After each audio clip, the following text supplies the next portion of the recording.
네, 정치권 이슈 좀 짚어보도록 하겠습니다. 네, 김종래 충남대학교 특임교수 그리고 송국건 영남일보 서울취재본부장 그리고 차재원 부산 가톨릭대 교수 나오셨습니다. 어서 오세요. 어서 오십시오. 네. 어서 오십시오.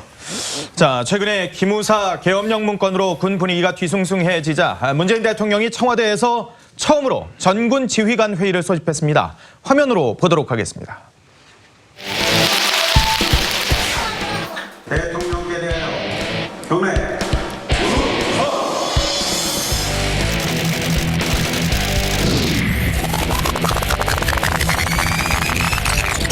다시 한번 경례와 관련하여 공지 말씀드리겠습니다. 경례 충성.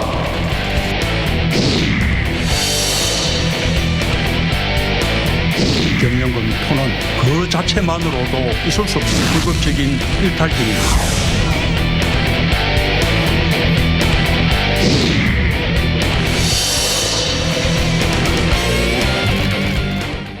자, 지금 군 분위기가 워낙 뒤숭숭하니까 문재인 대통령이 청와대에서 전군 주요 지휘관 회의를 이례적으로 주재를 했고 또 굉장히 이례적으로 장군들이 또 충성이라는 거수경례 구호도 하고 송영무 장관 대통령 의자도 직접 이렇게 또 빼주고 여러 상황들이 지금 벌어지고 있는 것 같습니다. 사실 뭐 의자 빼주고 그런 거 옆에 있는데 아무래도 국가 통수권자가 앉으니까 좀 해줄 수 당연히 있죠. 뭐 해줄 수 있죠. 청와대 의전 쪽에서 할 수 있으면 좋지만 그걸 너무 특별하게 볼 건 없을 것 같고요. 예. 또 충성이라는 것도 군 통수권자에게 경례를 할 수도 있고 충성죄를 붙일 수도 있는 거죠. 예. 근데 이제 이 시점에서 저것이 왜 특별하게 보여지는 보여지느냐 예. 또는 해석되어지느냐 하는 것은 바로 큰 틀로 봤을 때는 국방 개혁이고 예. 또 좁은 틀로 보지만 가장 민감한 기무사 개혁 문제와 관련된 논란이 국회에서 한바탕 뭐 하극상이니 이런 것 와 예. 그런 끝난 마무리에 이걸 했기 때문에 그런 거 아니겠습니까? 그렇죠. 예. 근데 이제 어제 사실 이 기무사 특히 계엄령 관련 문건을 만드는 기무사에 대한 시각이 가장 비판적인 분이 누구겠느냐가 예. 하면은 송영무 장관도 아니고 예. 네. 다른 여권의 다른 인사도 아니고 사실은 문재인 대통령이 제일 그래요? 비판적입니다. 그러니까 검토했다는 사실 자체만으로도 그렇다든가 또 인도의 순방 중에도 특별수사단을 꾸리라고 했다든가 예, 하는 예. 것은 굉장히 강한 의지를 갖고 있는데 예. 그런 입장인 문 대통령이 저렇게 전군 지휘로부터 말하자면 충성을 곁들인 전군 지휘관을 하면서 했다는 얘기는 이제 그 논란에 종지부를 찍었다는 것이지 아하, 예, 예. 그것이 가령 뭐 국방장관과 누구 간에 뭐 거짓말 논쟁인데 어떻다 지금 이런 단계가 아니라는 거예요. 예. 그리고 거기에 송 장관도 국군 기무사령관도 예. 거기에 100% 동조를 하고 복종을 하고 있는 거죠. 아하. 바로 그러니까 이석구 기무사령관 같은 경우 보고를 5분 했느니 20분 했느니 얘기하지만 예. 그건 어제 그저 지난주의 상황이고 예. 어저께만 해도 벌써 저는 국방부 장관의 직속 부대로 절대 충성을 한다고 하지 않습니까? 그랬죠. 그리고 더더군다나 그 계엄 문건은 예. 실행 의지가 있다. 쉽게 얘기하면 문제가 있다고 판단한 거 아니겠어요? 예. 계엄사에 있는 참모장이나 우처장이나 국방부의 보안부대장하고는 예. 전혀 견해가 다르게 아하. 하고 있어서 그걸 그렇게 며칠 전에 소개했을 때 뭐 누가 거짓말했고 누가 바보가 됐느니 이런 상황이 아니다 이거죠. 거의 이제 평정됐다고 봐야 될 겁니다. 네, 어제 회의 모두 발언에서 문 대통령이 그 기무사의 계엄령 검토는 불법적 일탈이다 이렇게 강조했습니다. 이 어떻게 보셨습니까 어제? 일단 그 문재인 대통령이 기무사 관련해서 네. 계속 뭐 선제적으로 어떤 뭐 가이드라인을 제시하는 거 아니냐 이런 말이 계속 있죠. 아하. 제일 처음에 조금 전에 말씀하셨지만은 인도 출장 중에 그 합동수사본부 그러니까 특별수사본부를 꾸려라 이 네. 지시를 내렸고 예. 그다음에 귀국해서는 바로 그 수사본부가 꾸려져 있는 상황에서 각 예하 부대에 있던 문건들이 네. 또 기무사 외에 예하 부대의 문건들이 있으면 제출을 하라 예. 이렇게 지시를 했죠. 그리고 어제는 또 다시 그 수사가 진행 중인 상황에서 이것을 그 어떤 불법적이다 이렇게 그렇죠. 이야기를 네. 했습니다. 불법적 일탈. 일탈. 예, 일탈 이런 이야기를 했어요. 그렇다면은 물론 문재인 대통령 입장에서는 기무사 개혁의 그 심각성 그리고 네. 계엄령 문건의 심각성을 충분히 인식을 하고 이야기를 하고 있지만 예. 수사단이 꾸려져서 수사를 하고 있는 상황에서 이렇게 벌써 세 번째 일종의 지침 같은 것이 내려왔다고 국민들은 느낄 수가 있죠. 그 수사단으로 예, 예, 그렇기 예. 때문에 수사단이 대통령의 인식과 다른 수사 결과를 과연 내놓을 수 있을 것인가? 예. 네. 그런 부분에 대해서는 좀 그 논란이 있을 수 있어요. 예. 송 본부장의 말씀에 추가를 하자면 저건 대통령 입장과 다른 견해를 절대 난 내놓을 수 없다고 봅니다. 왜냐하면 수사단이요? 예. 왜냐하면은 며칠 전에 국방부 기무부대장이 송 장관님께서도 국방부 회의 때에 그 문재인 문건은 문제가 없다고 말씀하지 않으셨습니까? 예. 그럼 그게 문제가 없는데 왜 수사하냐는 불만 섞인 걸 바탕에 깔고 한 얘기입니까? 우리만 그렇게 생각한 것이 아니라 국방장관께서도 그렇게 생각한 거 아니냐는 걸 예. 공개적인 자리에서 했지 않습니까? 예. 그런데 그 다음날 문 대통령께서 기무사 문제에 대해서는 이례적으로 4번 정도 언급을 했는데 예. 이럼으로써 기무사 개혁할 필요성은 더 커졌다고 하고 있어서 아하, 예. 그런 연장선상에서 전군 지휘관이 됐고 그렇게 쐐기를 받기 때문에 아마 우리가 통상적인 다른 기관이 말고 군에서의 특별수사에서 문 대통령이 다른 견해를 내놓기는 불가능하다고 생각이 됩니다. 그렇군요. 자, 네. 이 개헌 문건을 둘러싸고 송영무 국방장관하고 기무부대장의 진실 공방에 이어서 이제는 이 문건 해석을 놓고 또 기무사 안에서도 딴소리가 나오고 있는 듯한 상황입니다. 화면으로 보도록 하겠습니다. 한 50분에서 55분 정도, 제가 판단할 때는 한 20분 정도 되는 것 같습니다. 한 5분 정도. 대한민국의 대장까지 맞추고 장관하고 있는 사람이 거짓말하겠습니까? 군인으로서 명예를 걸고 완벽한 거짓말입니다. 기무사령관하고 그 문건을 작성한 사람하고 같지가 않기 때문에 이거는 뭐 대단한 문서로 생각하지 않았고 그냥 대비계획 정도로 자기들은 만든 것이고. 이 문건을 보고 실행 의지가 있다고 판단하느냐라고 했더니 우리 사령관은 있다고 봤다라고 얘기했습니다. 네, 국회에서 개헌 문건을 놓고 이 국방장관과 기무부대장의 진실 공방에 이어서 이제 기무사 내부에서도 엇갈린 해석이 나오고 있습니다. 예. 한 줄 평 부탁드립니다. 자, 패널 네. 분들, 과연 기무사 내부 안에서도 그리고 또 장관과 기무사령관이 또 다른 목소리가 나오고 있는 이런 상황들에 대해서 기막힌 한 줄 평. 차재원 교수님 한자를 써주셨습니다. 송석구 이영무입니까? 예. 예, 저는 뭐 이 두 분의 이름을 갖고 네. 한번 좀 해석을 해봤습니다. 한시를 쓰셨네요. 송영무 장관은 아마 이석구 사령관 보고 정말 이 석구라는 표현을 아마 제가 썼는데요. 예. 제가 안타까울 석자에 9구자인데 네. 이 그 이석구 사령관의 구자가 9구자로 끝납니다. 예. 근데 석자는 주석 석자더라고요. 예. 어쨌든 송영무 장관이 생각했을 때는 정말 이석구 사령관 안타깝다. 네. 어허. 그런 생각을 할 것 같아요. 사실 이 그 이석구 사령관은 원래 기무통이 아닙니다. 제가 알기로 그 경력을 조사해 보니까 이 그 작전통이더라고요. 대표적인 예. 작전통이고 그리고 이 수도와 기계 사단장도 하고 이런 식으로 일종의 야전 출신인 것 같은데요.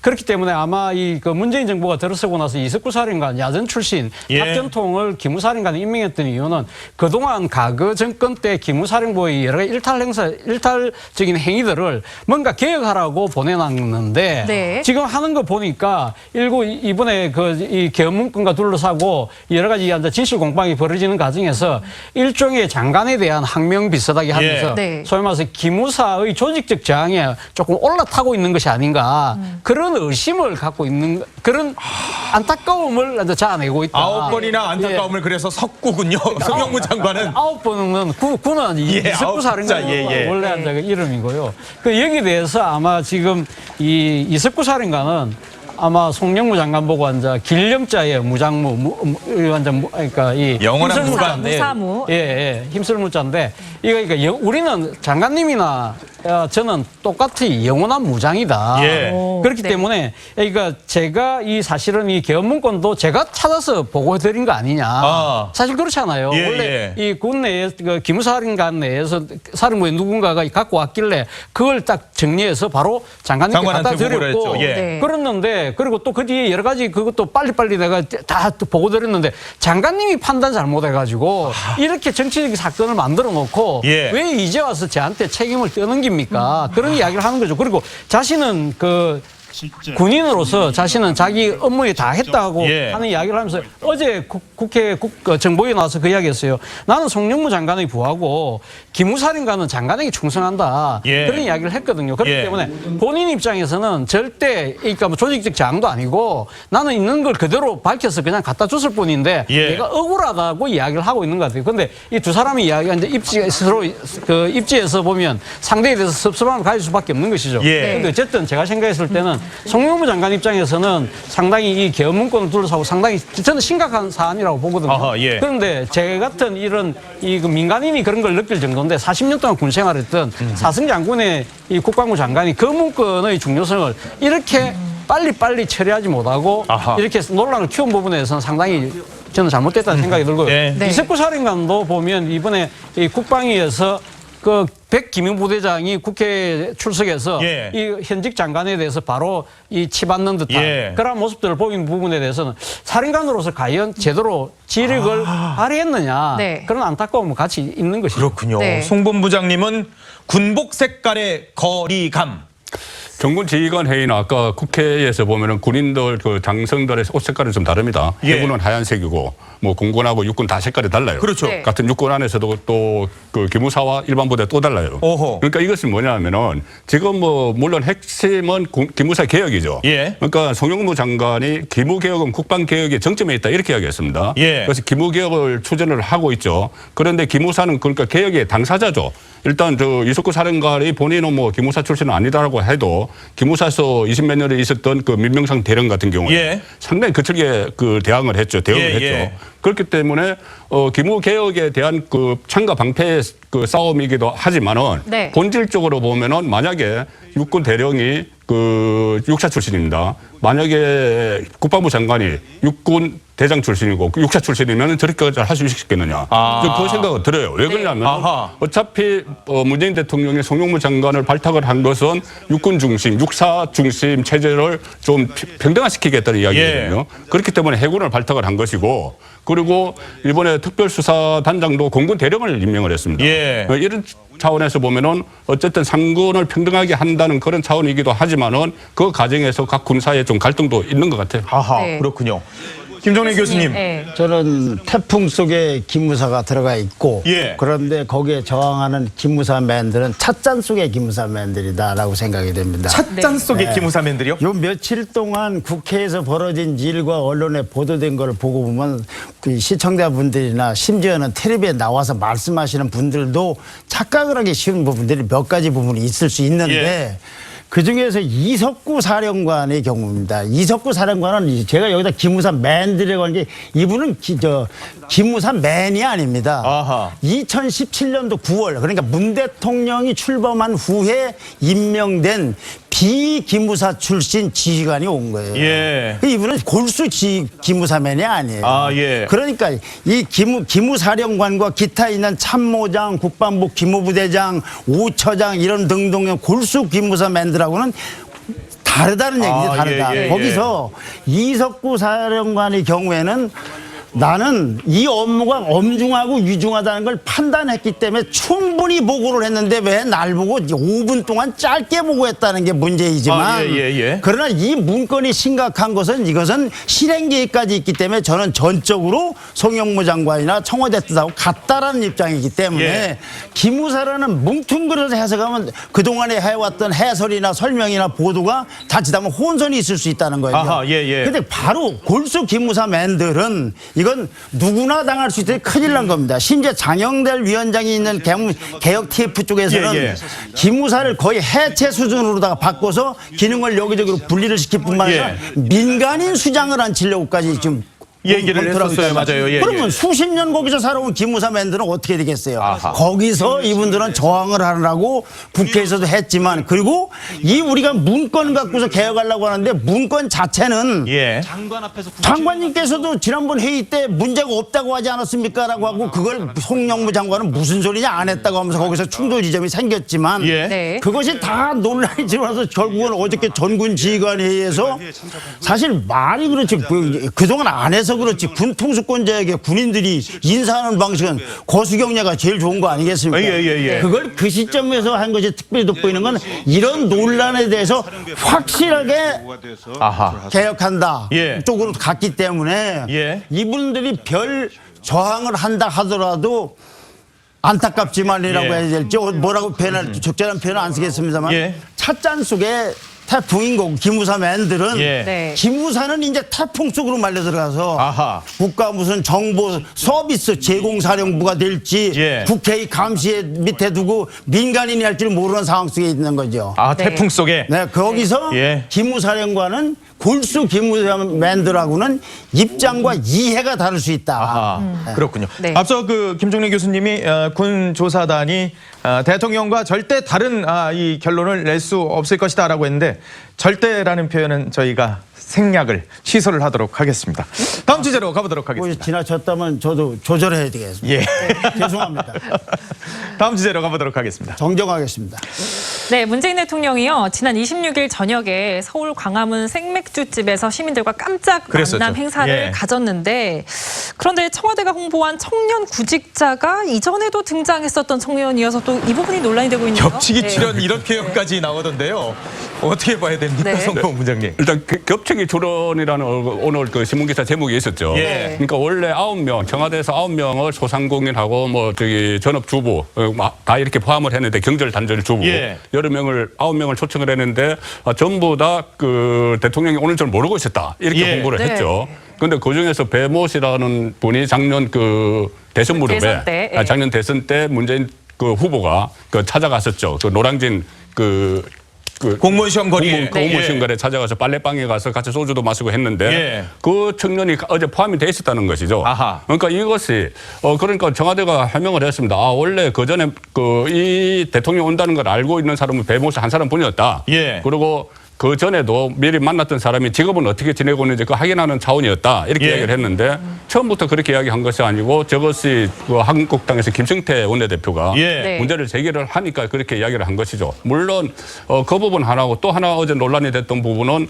그 노회찬 의원의 연결식 전날, 연결식 전날 그 호프 미팅을 가졌다는 점. 아하. 그것이 물론 노회찬 의원이 돌아가신 날은 그 가지고 그때 예정됐던 일정을 취소를 했습니다. 네. 그 청와대 내부 TV에 그랬죠. 예. 나오게 됐던 거. 그런데 저걸 했다는 그런 논란이 있지만 어쨌든 저것은 뭐 본질은 아닌 것이죠. 예. 네. 본질은 지금 현 정부의 가장 큰 그 취약점이라고 할 수 있는 네. 청년 일자리 문제 그리고 또 소상공인 문제 네. 이것을 풀려는 그런 노력의 일환이라고 봐야 되겠죠. 네. 자, 그렇지만 야당은 지금 뭐 강력하게 비판을 하고 있습니다.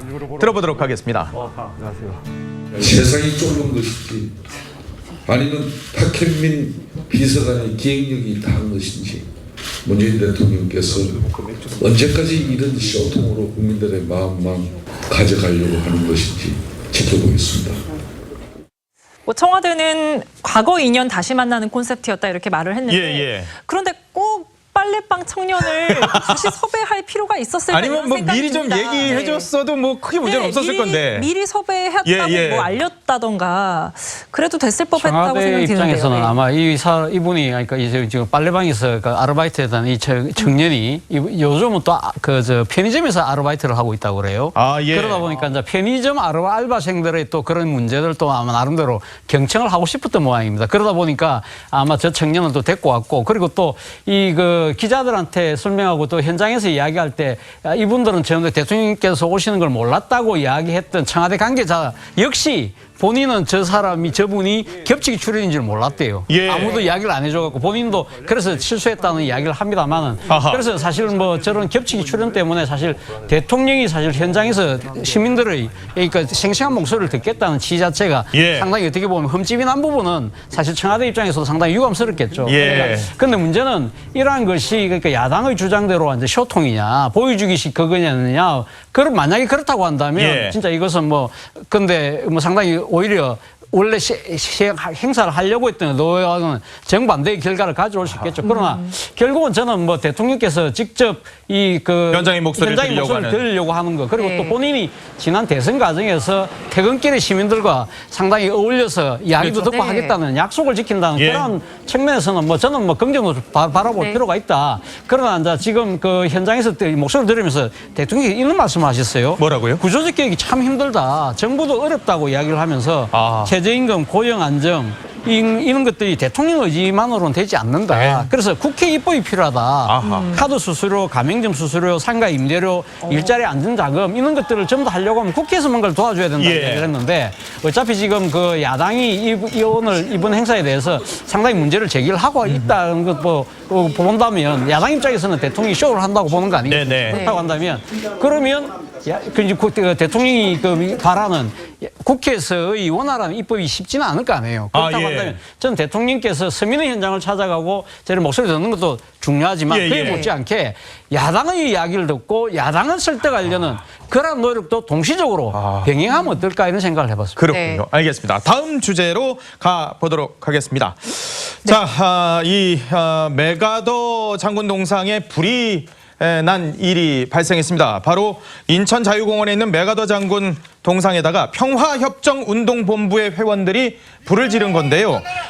영상을 좀 보도록 하겠습니다. 메가더 동상을 해체하라. 메가더 동상을 해체하라. 메가더 동상을 해체하라. 메가더는 역사상으로 전쟁광입니다. 전쟁광. 저런 전쟁광을 우리나라를 도와준 사람이라고 거짓 역사로 세워놨으니까. 자, 지금 뭐 어떻게 봐야 됩니까? 메가더 장군은 전쟁광이다. 전쟁 원흉 메가더라고 하면서 저걸 철거를 해야 된다면서 불을 질러버렸어요. 글쎄 좀 같은 나라에서 살면서 어떻게 저런 인식을 하고 있는지. 그러면은 저 메가더가 분단 책임이면 메가더가 없었으면 우리나라는 북쪽에 의해서 다 통일돼서 해야 되고 인천 상륙작전이야말로 이 전세를 뒤집어서 그래도 남한의 자유민주 체제가 유지되고 발전되는 만큼 사는데 이 땅에 살면서 저렇게 말씀하시는 것이 저것이 더구나 종교인이 저것이 과연 정말 온당한 것인지 도무지 공감할 수가 없습니다. 도무지. 뭐 의견 개진은 할 수 있습니다만 저렇게까지 굳이 저런 방법을 써야. 거기 동상 앞에서 저렇게 무슨 시위를 하든지 그게 무슨 화염에 저렇게 하고 저게 온당한 방법입니까? 근데 그 철거 논란은 꽤 오래됐죠. 노무현 전 대통령 때부터 그때 진보단체에서 철거를 한다고 해서 밧줄까지 막 갖다 놓고. 기억이 나네요. 그 보수단체가 그거 반대를 하면서 또 항의 집회를 하면서 충돌도 있었어요. 물리 충돌도 있었고 그러던 차에 이번에 그러니까 7월 27일이 정전협정 65주년이에요. 그렇죠. 그걸 맞아서 저 메가더 장군 동상에 뭐 일종의 하영식이라고 표현했습니다. 그쪽에서는 이 방한을 했는데. 당시에 그 노무현 전 대통령 때 이 논란이 굉장히 뜨거웠습니다. 그때 노무현 전 대통령이 한번 정리를 했어요. 이 부분에 대해서는. 역사의 잘잘못은 다 그때 그 나름대로 평가를 할 수 있다. 그런데 지금 뭐 동상까지 철거할 필요는 없다는 이야기를 한 적이 있어요. 노무현 대통령 시절에. 그렇기 때문에 그런 인식이라면은 좀 이번에 저 두 사람이 저렇게 올라가서 한 거는 좀 과한 행동이었다. 그러시죠. 알겠습니다. 지금까지 세 분과 말씀 나눠봤습니다. 고맙습니다. 고맙습니다. 감사합니다.